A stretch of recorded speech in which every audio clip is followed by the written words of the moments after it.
Don మీడియాకు స్వాగతం. తాడేపల్లిగూడెం మండలం ఆరుళ్ల గ్రామం ప్రధాన రహదారిపై మహిళ దారుణ హత్య. పశ్చిమ గోదావరి జిల్లా తాడేపల్లిగూడెం మండలం ఆరుళ్ల గ్రామం ప్రధాన రహదారిపై మహిళ దారుణ హత్య. ఆలస్యంగా వెలుగు చూసిన ఘటన. వివాహేతర సంబంధమే హత్యకు కారణంగా పోలీసుల అనుమానం. మృతురాలు ఆరుగలనుకు చెందిన జనపాముల సత్యవతి, 48 గా గుర్తించిన పోలీసులు.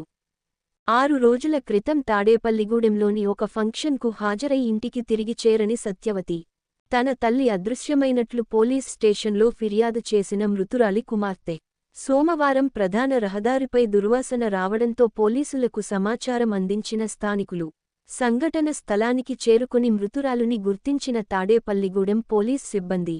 ఘటనకు సంబంధించి పూర్తి వివరాలు తెలియాల్సి ఉంది. విశ్వసనీయ వార్తల సమాహారమే మన డాన్ మీడియా. మరిన్ని వార్తల కోసం మన డాన్ మీడియా ఛానల్ను సబ్స్క్రైబ్ చేయండి. మరికొందరితో చేయించండి. ధన్యవాదములు.